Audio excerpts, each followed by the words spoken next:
दंतेवाड़ा के कुआकोंडा थाना के श्यामगिरी गांव में दो पक्षों में हुई मारपीट में एक पक्ष की 4 महिलाओं को चोट आई है। घायल महिलाओं को दंतेवाड़ा जिला अस्पताल में भर्ती करवाया गया, जहां उनका इलाज जारी है। उधर गांव में तनाव की स्थिति से निपटने के लिए गांव को पुलिस छावनी में तब्दील कर दिया गया है।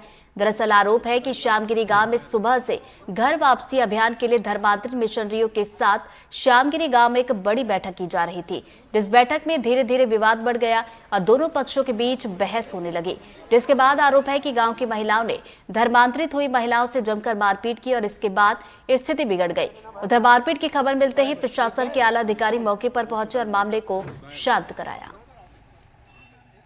आज 10 बजे के आसपास गांव वाले आपस में अपनी कुछ समस्याओं को लेकर बैठक कर रहे थे दो पक्षों में, और इसी बीच दो पक्षों में किसी बात को लेकर विवाद हुए हैं और धक्का मुक्की हुई है, जिससे कि कुछ लोगों को मामूली चोट आए हैं इनको।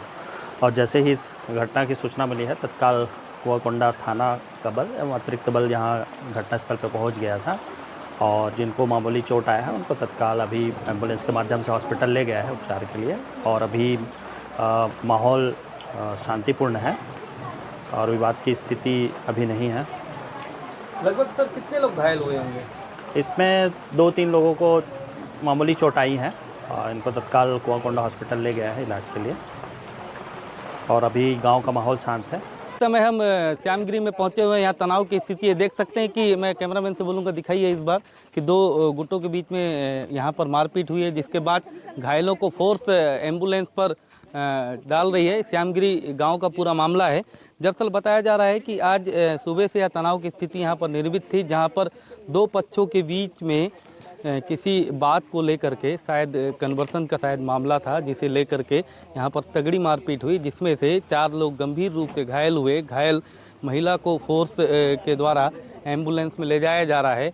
देख सकते हैं कि ये एम्बुलेंस पे स्ट्रक्चर लेकर पहुंचे हैं। साथ में मैं दिखाऊंगा कि ये एम्बुलेंस के अंदर आपको घायल दिखाई दे रहे होंगे। सभी घायल यहाँ पर लोड हैं। चारों ओर यहाँ पर पुलिस बल तैनात है। देख सकते हैं कि यहाँ पर तनाव की स्थिति से निपटने के लिए दूर तक फोर्स है।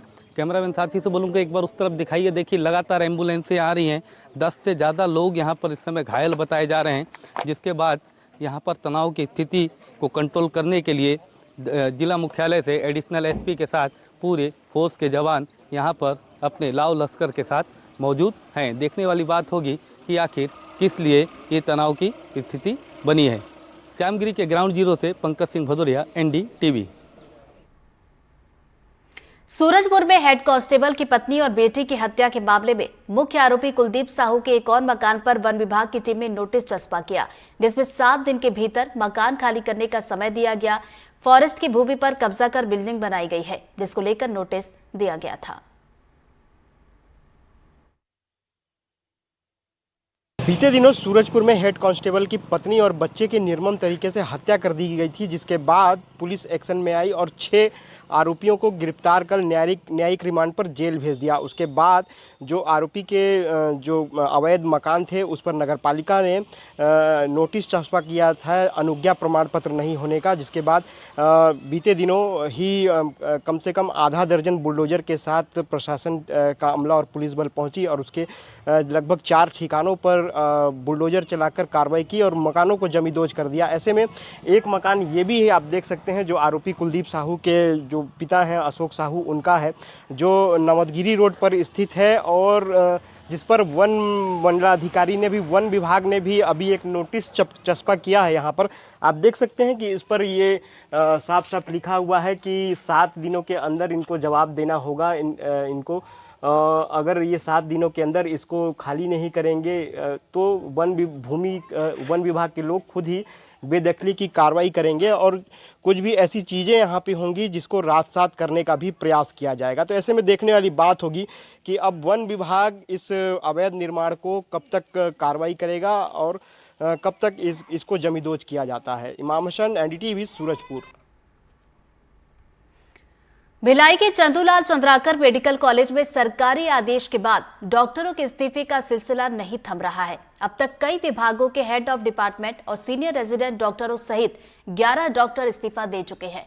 दरअसल छत्तीसगढ़ सरकार के लोक स्वास्थ्य और परिवार कल्याण विभाग ने 22 अगस्त को एक आदेश जारी किया था, जिसमें कहा गया था कि सरकारी मेडिकल कॉलेजों और अस्पतालों में कार्यरत डॉक्टर निजी या दूसरे अस्पतालों में प्रैक्टिस नहीं कर सकेंगे।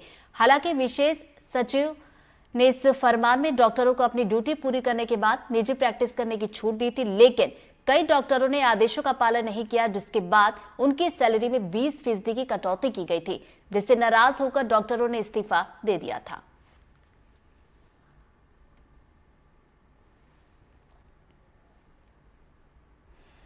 अगली खबर कांकेर से, जहां पर ट्रक लूटकर बदमाश फरार हो गए। फरार होने के दौरान एक ट्रक घर में भी घुस गया, जिसकी तस्वीरें आप देख रहे हैं। और जैसे पूरा घटनाक्रम हुआ, लोगों की भीड़ भी मौके पर जमा हो गई। बता दें कि ग्रामीणों ने लुटेरे गिरोह के बदमाश को दबोच लिया और उसे पुलिस के हवाले कर दिया। बड़गांव थाने के कोटे गांव की घटना बताई जा रही है।